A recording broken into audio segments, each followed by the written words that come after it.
Bonjour à tous, bienvenue et aujourd'hui on est chez moi, une fois n'est pas coutume, et j'ai le plaisir d'être avec Nicolas qui est venu me rendre visite.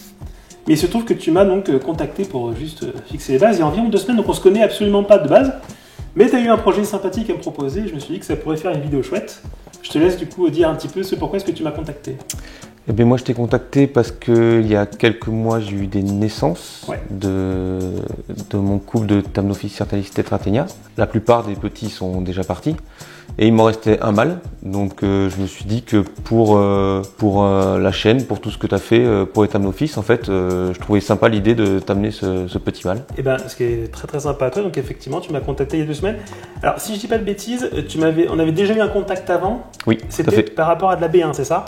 Par rapport à de la B1, j'avais eu des questions aussi, donc c'était un contact par mail. J'avais eu pas mal de questions sur les Thamnophis, sur elle du coup, et où tu m'avais répondu, tu m'avais beaucoup aidé, donc je trouvais ça cool. Et résultat, aujourd'hui, t'es là, moi j'en suis ravi. Et puis tu m'as en plus ramené un serpent, donc j'en suis encore plus ravi. Comment est-ce que tu as découvert un peu la chaîne et compagnie avant qu'on parle Thamno? C'est de la famille, donc mon beau-frère qui était un grand fan des serpents. Et nous, on vivait loin, donc on vivait en Guadeloupe, donc on n'était pas de possibilité d'avoir facilement ça. Et en revenant, du coup, on s'est dit, on va passer à l'action. On va passer à l'action. Et donc lui m'a conseillé des Thamnophis et il m'a dit, écoute, regarde, c'est un serpent facile pour les débutants et regarde la chaîne de mon petit python. Quel bon conseil. Voilà. Et donc en regardant toutes les vidéos en fait de la chaîne, du coup, j'ai regardé tout ce qui se faisait tout ce qui existait en Thamnophis et donc je suis parti sur les tétraténia comme beaucoup. Qu'est-ce qui a motivé ton choix? Je crois savoir. Je vais pas te mentir, je pense que je sais. La beauté. Voilà, c'est toujours pareil. La beauté de cette espèce, la facilité. Et le fait qu'elles soient leur tempérament. Et là, moi, c'est un coup de chance. En fait, en parcourant les annonces, j'ai trouvé une annonce avec un couple qui avait un an et demi à peu près. Quelqu'un qui déménageait, qui devait s'en séparer. Et donc, je les ai récupérés il y a un an, donc en décembre 2022. Et elles se sont reproduites en février 2023 pour une naissance en mai. Maintenant que tu as franchi le cap justement avec ces animaux, qu'est-ce que tu en retires? Est-ce que tu as du positif, du négatif? Est-ce que tu conseillerais à d'autres gens vraiment de te tourner vers ces serpents-là? Alors moi, complètement. Après, je suis pas un grand connaisseur des autres serpents. Enfin, ni de celle-là d'ailleurs pour l'instant, mais je suis toujours un débutant. Niveau entretien, ça reste facile. Niveau comportement, ils sont vraiment top. C'est pas des serpents qui aiment être manipulés. Non, bien sûr. Enfin, en tout cas, les sirtalis, clairement, ils sont pas heureux dans les mains. Mais comme beaucoup de serpents, quoi qu'il arrive. Mais c'est très vrai, c'est très vrai. Mais comparé à d'autres espèces, c'est vrai qu'ils sont plus cool dans les mains, on le voit. Alors que eux, non, ils aiment pas ça. Je les prends de temps en temps parce que je regarde si tout va bien, je les remets dans leur terra et ils s'en sont très contents. Les amis, je me permets d'interrompre rapidement cette vidéo pour vous faire une petite précision. Ça fait maintenant quelques jours que notre petit Thamnophis sirtalis tetraténia a rejoint l'élevage. 3 jours pour être précis, 3 jours pendant lesquels écoutez, il se porte très bien. À l'heure où je vous parle, vous voyez, il est sur sa pomme de pin, tout simplement, puisqu'il est en train de prendre le chaud juste avant que je les récupère pour tourner cette vidéo. Et si jamais j'interromps justement le passage que nous avons enregistré avec Nicolas, c'est parce que j'aimerais entrecouper cette vidéo d'informations que vous ne connaissez pas forcément concernant les Thamnophis sirtalis tetraténia. Et pourtant, si jamais il y a bien des Thamnophis sur lesquels on sait des choses, c'est souvent justement les tétraténia, parce que ce sont parmi les plus iconiques. Je vais essayer de vous donner des infos qu'on ne trouve pas forcément si facilement que ça sur Internet. Pour commencer, du coup, vous voyez que j'ai pris les gants et j'ai pris surtout notre petit serpent. Je vais vous parler un peu de la carte d'identité des Thamnophis sirtalis tetraténia. Globalement, on va voir 2 trucs. C'est leur nom et deuxièmement, d'où est-ce qu'ils viennent. Thamnophis sirtalis tetraténia. Thamnophis, ça vient du grec thamnos, office. Et globalement, thamnos c'est buisson, arbuste, office c'est serpent.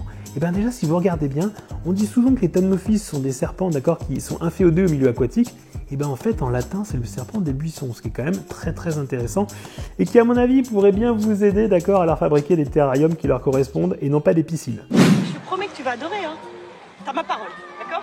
Allez, viens me baigner pour me faire plaisir. Lâche-moi! Sirtalis. Sirtalis, c'est le nom de l'espèce. Et donc c'est le serpent, sirtalis ça veut dire jarretière en latin. Vous savez, d'accord, c'est la fameuse pièce de lingerie, d'accord, féminine. Ça vient tout simplement du fait que ce serpent, regardez comme il est bien profilé. C'est un serpent qui est élancé, qui est longiligne et qui a sûrement rappelé à ceux qui l'ont nommé une jambe de femme, d'accord, avec justement eh bien, le côté jarretière.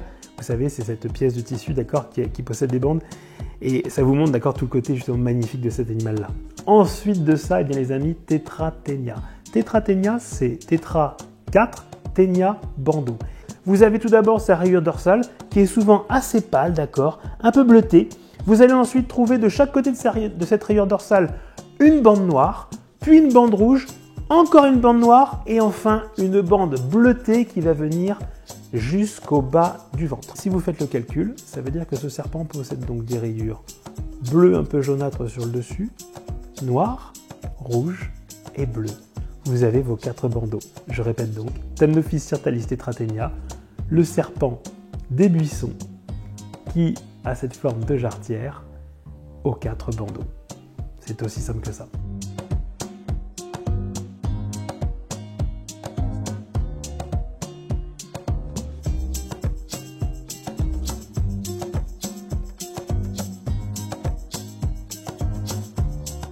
Un autre truc qui est super intéressant, eh bien, ça concerne sa zone de répartition géographique. Où est-ce qu'on le trouve, ce petit serpent?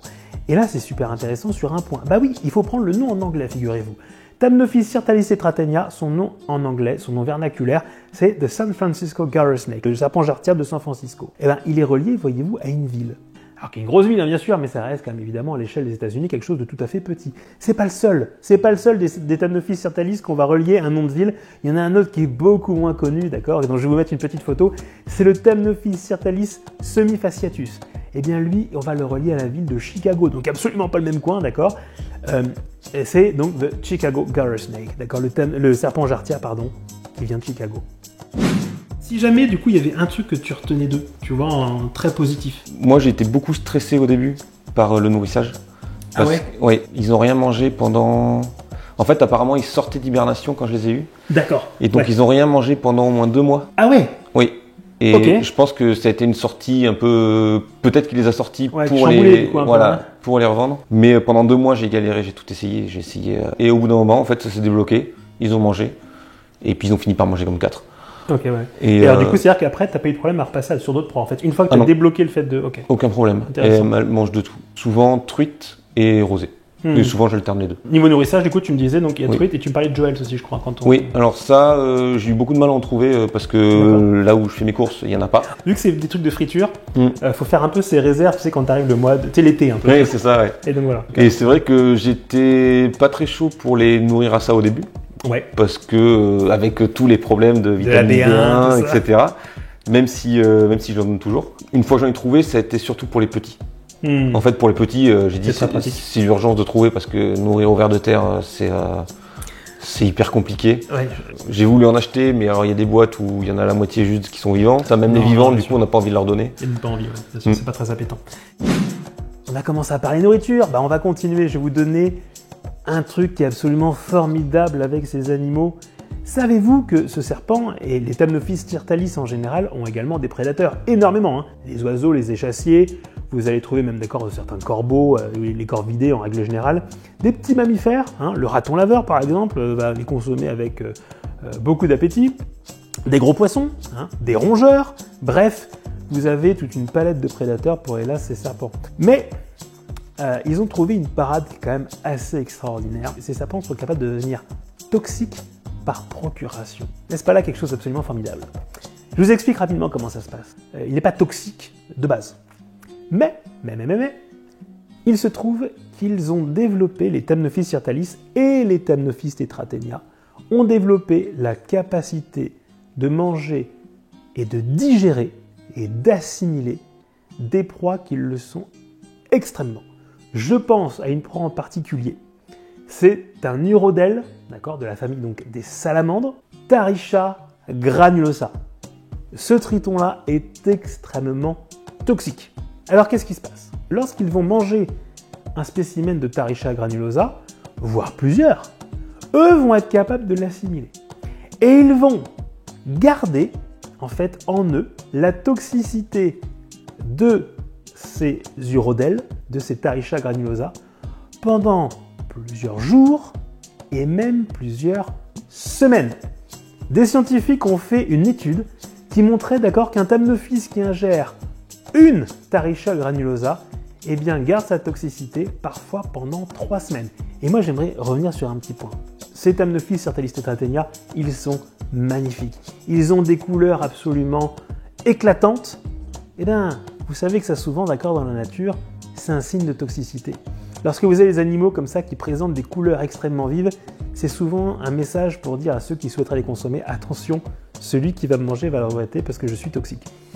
Eh bien moi je ne serais pas étonné voilà, que ce soit d'accord, par ce biais-là justement un message potentiel justement, alors non pas de toxicité directe, mais de toxicité finalement par procuration, de toxicité indirecte qui sont envoyées par ces petits serpents. C'est formidable quand même, non? Et alors du coup maintenant une difficulté. Est-ce que tu as un truc où tu te dis tiens ça c'était plus complexe que prévu? C'est vrai que quand on a des interrogations, trouver des infos, parce que s'il y a des infos que je trouve pas sur ta chaîne, ben, j'ai du mal après à trouver. Abonnez-vous à la chaîne, abonnez-vous à la chaîne. Faire le part des infos contradictoires aussi, qu'on trouve, parce qu'on en trouve beaucoup malheureusement. Oui. Tu m'as dit que tu avais parcouru pas mal de contenu de la chaîne, etc. Et alors moi je voulais savoir, parce que encore une fois j'ai le côté moi, de celui qui fait les vidéos, mais j'aime toujours avoir un retour. Est-ce que là tu pourrais dire, je vais poser 2 questions. Une, ou est-ce que tu pourrais conseiller certains contenus éventuellement que tu as trouvé vraiment utiles et comment dire, instructifs peut-être, qui pourraient du coup intéresser des gens qui comme toi se lanceraient finalement dans les Thamnophis? Les gros sujets que j'ai regardé plusieurs fois sur ta chaîne, c'est l'aménagement du terrarium. Ouais, ok. Les nourrissages, l'arrivée des petits. Okay. Parce que du coup, je me suis dit oula. Bien sûr. Je suis mal. Quand on est confronté, on se dit et l'hibération. Ok.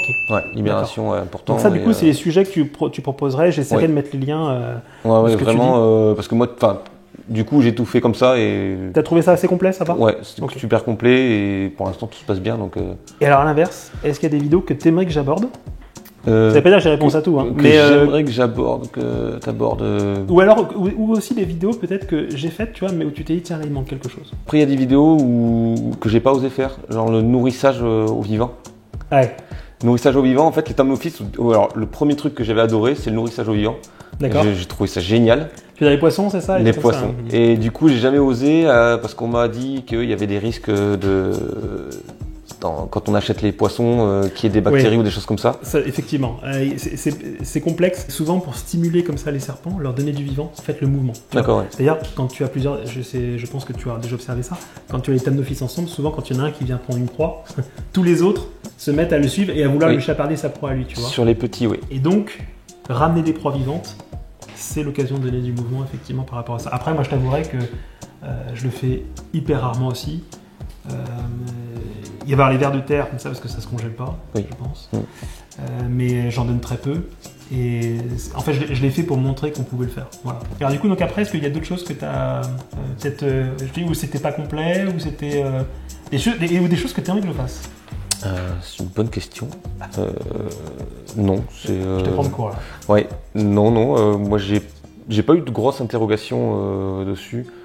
Moi, c'est ce que je te disais tout à l'heure. La seule chose, c'est quand j'ai eu des choses en fait qui se passaient. Ouais. Je me suis dit mince, est-ce que tout va bien quoi. Ah, bien sûr. Mais après, ça c'est des choses que de toute façon tu peux pas aborder parce que ça va être des points particuliers. C'est du cas particulier. Exactement. Alors dans ces cas-là, si jamais vraiment vous avez des trucs, vous pouvez m'envoyer un mail. Hein. C'est ce que c'est ce que j'ai fait. Et donc tu confirmes que je réponds au mail. Oui. Voilà. N'hésitez pas. Et j'essaie toujours de répondre effectivement aux questions qu'on peut me poser si évidemment j'ai la réponse. Et puis c'est vrai qu'il y a tous ces cas particuliers à chaque fois qui se posent, mais bon, c'est parfois un peu complexe de pouvoir effectivement faire une vidéo générale là-dessus, je comprends ce que tu veux dire. On va maintenant parler d'autre chose, c'est le côté complètement iconique de ce serpent. J'en ai déjà parlé d'accord sur la chaîne, le Thamnophis Sirtalis tetratenia. S'il y en avait un qui devait représenter le genre Thamnophis, ce serait lui. Très souvent, d'accord, si vous voyez des représentations de Thamnophis, en fait, ce sont des tetratenia qu'on vous montre. Bah oui, d'accord, ces couleurs, les fameuses lignes, etc. Forcément, ça attire le regard. D'ailleurs, c'est ce que nous disait Nicolas, c'est ça qui l'a intéressé, d'accord, et qui l'attirait en premier chez ces serpents, ce qui est tout à fait compréhensible entre nous. Maintenant, j'aimerais dire un truc, c'est que ce côté iconique, il est absolument extraordinaire concernant les Thamnophis Sirtalis tetratenia parce que Vous savez ce que c'est un petit peu quand vous, qui peut-être avez des serpents aussi chez vous, lorsqu'il y a quelqu'un, d'accord, qui ne le sait pas, qui vient chez vous et qu'il voit les serpents, très souvent, le premier réflexe évidemment qu'il a, c'est un réflexe un peu de recul, d'accord, et vous avez besoin d'être pédagogue avec lui pour lui montrer que finalement ce sont des animaux comme les autres, à avoir en captivité. Souvent, les serpents en général ont plutôt mauvaise réputation. Eh bien, les thamnophiles font partie de ceux qui redorent le blason, entre guillemets, des serpents. À tel point que ils ont été notamment choisis pour figurer sur une campagne de timbres postaux aux États-Unis concernant la protection des espèces en danger, les espèces américaines en fait en danger. On a choisi notamment, d'accord, les thamnophiles, Sirtalis et Tratenia, pour quelque part donner envie aux gens de protéger la nature. Preuve, d'accord, qu'ils bénéficient quand même plutôt de bonne image. L'autre bonne image qu'on a, c'est qu'on va dire aux gens carrément de les protéger aussi en nature. Vous allez avoir tout un tas de panneaux. J'aimerais qu'il y ait la même chose en France, d'accord, pour nos espèces autochtones, disant que, attention, vous avez, d'accord, justement des zones où il y a des thamnophiles, Sirtalis et Tratenia, et que par pitié, laissez-les vivre tranquilles, et que surtout, d'accord, il ne faut pas les chasser ou leur nuire. Enfin, c'est même un serpent, j'ai envie de dire, quand je dis, vous voyez, d'accord, qu'il avait plutôt une bonne image, qui est même presque un animal un peu marketing. Eh bien oui, tout simplement, vous allez trouver des choses qui sont vendues à l'effigie de ces serpents-là, et je vous ai trouvé notamment une peluche, là, vous voyez, qui est clairement un Thamnophis Sirtalis et Tratenia, et donc ça veut dire que, vous voyez, ils ont même cette image-là de pouvoir vendre, justement, de par leur image, et quelque part, ça, pour la préservation de l'espèce, c'est peut-être pas une si mauvaise chose que ça.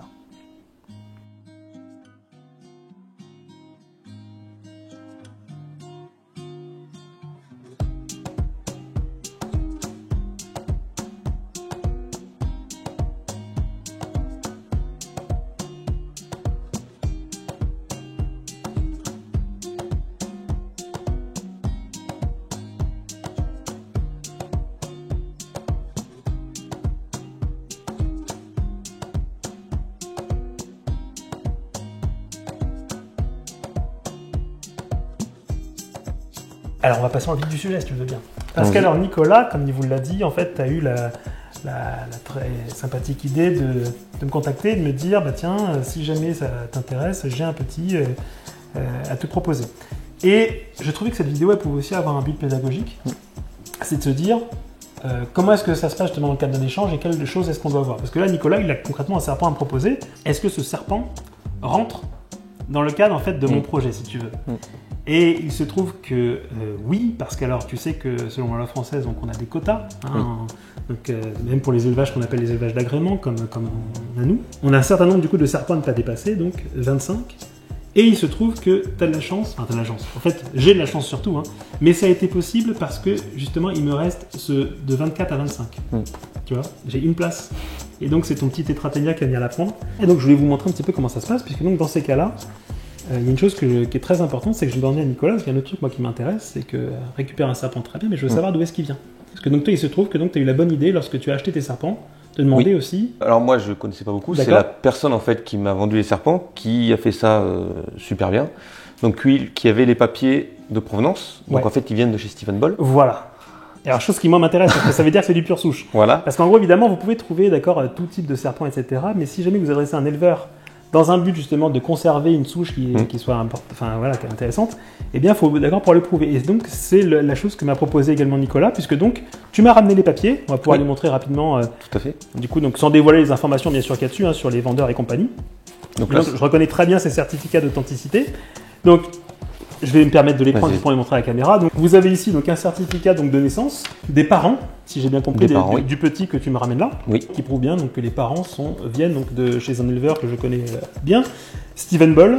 C'est important, un éleveur qui veut avoir de la suite justement, qui veut protéger un peu ses lignées entre guillemets, on peut lui réclamer ce genre de papier. Et je sais que Steven, alors je vais pas vérifier sur le tien, mais voilà, en plus de ça, il fait les choses très bien puisque vous allez avoir dessus des petits conseils, d'accord, pour Noël, c'est en anglais, mais une chose, et voilà. Hop, je me permets d'interrompre de nouveau la vidéo, parce que c'est super important en fait qu'on est en train de faire avec Nicolas. Oui, il est en train de me présenter ce papier, là peut-être que pour vous ça paraît rien, mais en fait c'est super important encore une fois ce qu'on est en train de voir ensemble.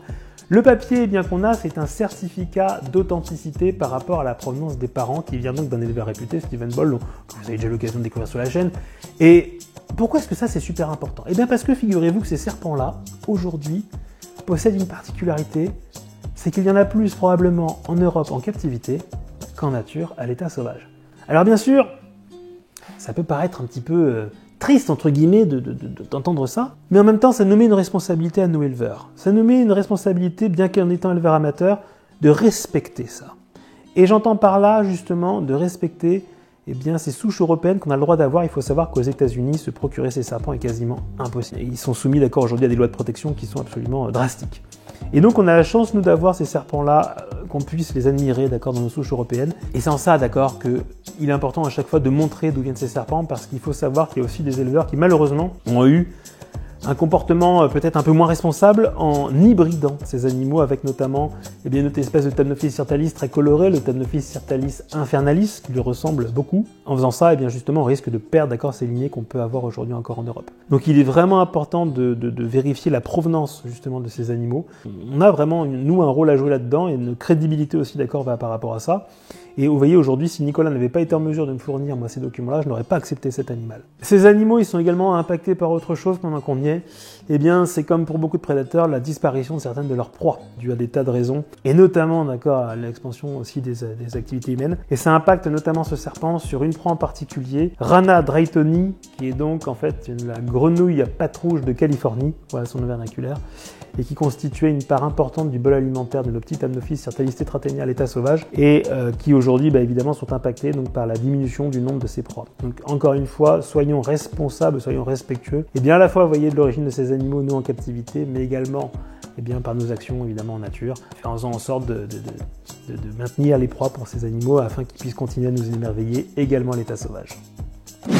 Et donc tu m'as ramené également. Et donc ça c'est le certificat de cession quand moi j'ai acheté les serpents. Exactement. Voilà. On va pouvoir montrer rapidement aussi. Vous avez donc dessus donc le certificat de cession donc à l'origine, et moi ça va me permettre tout simplement, si jamais j'avais un doute, de vérifier que les dates de cession sont bien les mêmes, d'accord, que celles du certificat que tu vas avoir là, que la description des animaux correspond, que l'éleveur correspond, et que évidemment la personne qui a acheté les serpents dans un premier temps correspond aussi. Ça va me permettre de vérifier l'authenticité véritablement de tes animaux et de voir que oui, le Thamnophis que tu me proposes là, effectivement, on est bien sur un pur souche. Voilà. Ensuite de ça, on va passer à la partie, cette fois-ci, d'accord, moi qui vais accueillir. Alors, je vous ai sorti mon petit dossier. Donc, dedans, j'ai trouvé...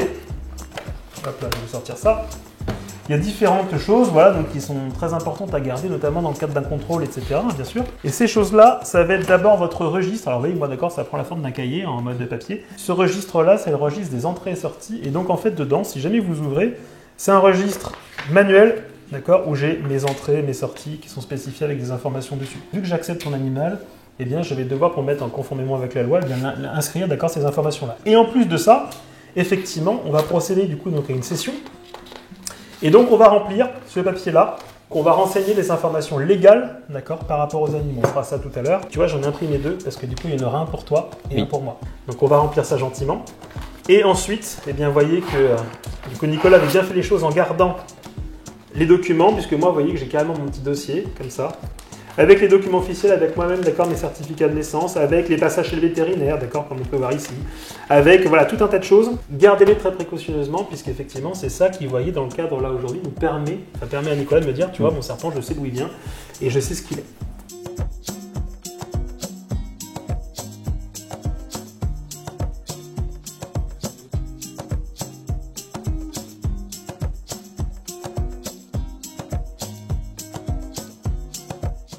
Enfin les amis, j'ai récupéré notre petit serpent, voyez-vous. Je l'ai sorti, pourquoi? Parce que je voudrais vous parler maintenant de critères un petit peu physiologiques chez lui. J'aimerais vous parler d'un truc qui n'est pas forcément très abordable, mais après tout ici on est sur une chaîne de vulgarisation certes, mais on aime aborder un peu les choses sérieuses aussi. On a dit que notre petit tétraténia faisait partie des Thamnophis sirtalis, et les Thamnophis, il en existe tout un tas, d'accord, absolument, enfin il y a une variété qui est absolument extraordinaire, et vous savez que par exemple, moi d'accord, je vous ai déjà présenté sur la chaîne d'autres types de Thamnophis, et qui ont donc des différences avec cela. Les différences, quand on va les voir, ça va être quoi? Ça va être la forme déjà. On a dit que le Thamnophis sirtalis, c'était donc le serpent jarretière. Pourquoi jarretière? Souvenez-vous de ce que je vous ai dit lors de la fiche d'identité. Tout simplement parce qu'ils ont une forme qui, il faut l'avouer, très allongée, d'accord, très fine. Et donc le Thamnophis sirtalis tetraténia, évidemment, ne fait pas exception. Vous allez trouver des Thamnophis beaucoup plus trapus, beaucoup plus, assez costauds, d'accord. C'est pas le cas de celui-ci. Et l'autre particularité que j'aimerais aborder avec vous, c'est concernant la tête de nos Thamnophis sirtalis. La tête chez les Thamnophis, elle varie aussi, d'accord, beaucoup en fonction des espèces. Et les Thamnophis Sirtalis tetratenia, vous allez notamment les reconnaître avec une tête assez élancée et un œil qui va prendre une grande partie justement de cette tête-là. Ils ont un gros œil par rapport à leur tête. Ce Thamnophis-là, il va donc avoir cette fameuse tête, et dedans, on va pouvoir, notamment, une des clés de détermination, ça va être de regarder certaines répartitions de certaines écailles. Et on va notamment ici parler de 2 types d'écailles, qui sont les écailles du coup labiales. Alors les écailles labiales, c'est celles en fait qui entourent la bouche, d'accord? Vous allez trouver donc les supralabiales, c'est les écailles qui sont sur la bouche, et les infralabiales, c'est les écailles que vous avez sous la bouche. Alors globalement, chez le Thamnophis sirtalis, eh bien tous les Thamnophis sirtalis vont avoir, allez, souvent c'est 7 ou 8 écailles supralabiales. C'est là, d'accord, que ça va varier. Et les infralabiales, ils en auront quasiment tous 10. Chez nos Thamnophis Sirtalis tetratenia, les supralabiales, donc vous m'avez bien suivi, hein, donc les écailles sur le dessus de la bouche, eh bien, vont souvent présenter un coloris assez typique, d'accord? C'est-à-dire qu'en fait, et celui-ci, je pense que c'est assez le cas, c'est en réalité donc les écailles qui vont être proches du museau vont être bleutées. Hein. Donc vous allez avoir cette couleur assez bleutée qui nous rappelle celle de son ventre. Et souvent les 2 dernières vont être beaucoup plus orangées. Je crois que c'est exactement le cas chez ce spécimen, mais si la lumière ne me permet pas de voir véritablement ça. Mais je vous mettrai voilà, un petit dessin et vous allez voir d'accord que ça c'est un truc qui est assez caractéristique. Allez, maintenant du coup donc avec Nicolas, eh bien, on vient de remplir justement donc, tout ce qui était paperasse, etc. Et on va donc procéder à l'installation de notre petit serpent. Alors comme je vous l'ai dit, il va être dans une installation de ce qu'on appelle la quarantaine, d'accord? C'est-à-dire que vous voyez, je vais le mettre dans une fauna box, un espace qui vraiment est facile à nettoyer, d'accord? C'est du plastique, etc. Qui va permettre eh bien, voilà, de le garder là et de le garder surtout à l'écart des autres serpents, comme ça si jamais il avait des parasites, eh bien, il ne va pas les transmettre. Cette fauna box, je vais l'installer tout seul dedans et surtout je vais le mettre dans une pièce isolée. Et je vais le laisser là pendant une quarantaine, hein, ça fait 40 jours. Okay, voilà, avant de pouvoir le sortir. Je vais commencer par l'installer sur le meilleur des supports. Alors, j'ai nettoyé avant, d'accord, au vinaigre blanc, ma fauna box. Donc, je l'ai fait avant que vous arriviez, bon, je ne vais pas forcément le refaire. Et donc, je vais donc prendre un substrat sopalin facile à nettoyer pour aussi voir très bien les déjections dessus, d'accord. L'avantage, c'est que le sopalin, c'est évidemment très facile à changer, etc., etc. Donc alors moi j'aime bien faire ça, je sais pas comment toi tu le fais. Pareil. Voilà. Je vais donc installer mon sopalin au fond. Et donc ensuite je vais préparer que des cachettes et des choses comme ça qui se nettoient bien. Moi j'aime bien les rouleaux de sopalin. Parce que les rouleaux de sopalin, forcément c'est assez long, donc si votre serpent est un peu plus long que celui que tu m'as ramené là, voilà. Ça pourrait se faire concrètement que ça là avec un rouleau de papier toilette. Et moi j'aime bien les plier un peu, vous voyez. Donc soit je les découpe en 2, soit je les plie, tout simplement parce que vu que c'est des serpents vraiment de petite taille, vous voyez, ils vont être plus à l'aise sur un truc un peu confiné. Donc je le plie un peu et je vais le déposer. Ma fauna va être disposée après, je vais avoir un point chaud d'un côté, la gamelle d'eau de l'autre. Donc en gros, je vais disposer ça de façon à ce qu'il puisse joindre la gamelle d'eau et son truc sans avoir de crainte. Et donc je vais essayer de faire un truc tu vois, un petit peu, qui lui permet de rejoindre un endroit à l'autre. Je vais lui mettre un caillou, alors je suis désolé, je n'ai pas trouvé plus petit dans ma réserve. Mais donc un caillou, alors j'aime bien mettre des cailloux assez hauts, tu vois, parce que comme ça il va pouvoir venir se chauffer un peu plus haut. Et moi je serai par exemple chauffante. Et donc ce caillou-là, ça va lui aussi lui permettre de muer si jamais il avait besoin. D'accord, donc je vais l'installer dans un coin, là où j'aurai ma lampe chauffante encore une fois. Donc je vais pouvoir mettre à côté mon petit truc comme ça. Je continue en travers, hop. Donc je vais pouvoir maintenant, je vais aller chercher une petite gamelle d'eau que je vais pouvoir le déposer et la fameuse pomme de pin. Entre toutes là, ça va faire tout un tas de cachettes et surtout, moi j'aime bien les mettre là. Et comme ça en fait, ils peuvent aller au point chaud à la hauteur où ils veulent. Tu vois. Tu me disais un truc qui était intéressant, une remarque, par rapport à la façon de le nourrir. Eh bien, moi quand je transmets tous les autres serpents que j'ai fait, j'aime leur donner de quoi ils sont nourris, ouais. De la fréquence. Ouais. La fréquence des nettoyages. Et donc moi c'est vrai que pour les petits, moi ça marche très bien. J'ai fait 2 fois par semaine, donc je fais, on va dire, en général c'est le mardi je nettoie, le mercredi je nourris. Okay. Et comme ça leur laisse le jeudi et vendredi tranquille. Et comme ça le samedi le vendredi ou le samedi je renettoie et le lendemain je nourris. Et comme ça leur évite le stress. Ouais. Le stress. Et du coup, tu as quoi donc à manger là actuellement? Alors, au ver de terre au début, okay. Parce que ça bouge, ils ont adoré. Ouais. De la friture de Joël. Okay. Beaucoup de friture de jouets parce qu'en fait c'est ce qui est le plus facile pour pas moi. Cher et, voilà. Et après des pâtes et des queues de rosé. Mais pour l'instant ils sont pas super friands. Ouais, c'est pas très mais appétant. On sent qu'ils en mangent, mais c'est pas ce qu'ils préfèrent, quoi. Eh bien écoute, impeccable. Et bien moi je pense qu'on a fait le tour à peu près. Oui. Donc il ne reste plus qu'à maintenant transporter notre petit bonhomme. Hop là. Je pense qu'il est sous la feuille. Bien vu. Allez, bonhomme, on change de maison. Voilà. Et bien du coup, un petit Tamnofis Sirtalis Tratenia qui arrive ici. On va pouvoir le déposer. Clac. Sans plus tarder, on va aller pouvoir le déposer hop, au chaud. Et du coup, peut-être pour conclure, si jamais il y a des gens qui se disent tiens bah voilà, moi, ça peut m'intéresser, là j'ai vu le petit anneau de Nicolas, ça m'intéresse de lui parler justement de ces serpents et d'évoquer des projets futurs. Est-ce qu'on peut te joindre quelque part et si oui, comment? Oui, par mail, c'est le plus simple. Ok. Sachant que je suis toujours débutant, mais, ouais. Mais c'est avec plaisir de discuter. Oui. Bien sûr, mais l'échange, de toute façon, c'est comme ça qu'on progresse. Et du coup, tu me permets de mettre ton mail dans la description. Et puis, moi, je te remercie encore. J'espère que cette vidéo vous aura plu. Moi, je trouve que c'est d'accord, chouette à faire. On se retrouve très bientôt pour la suite sur la chaîne. Je ne sais pas du tout ce que ce sera, peut-être sur les amphibiens. Je vous remercie. Salut à tous, à la prochaine. Bye bye. Et encore une fois, merci Nicolas. Ciao.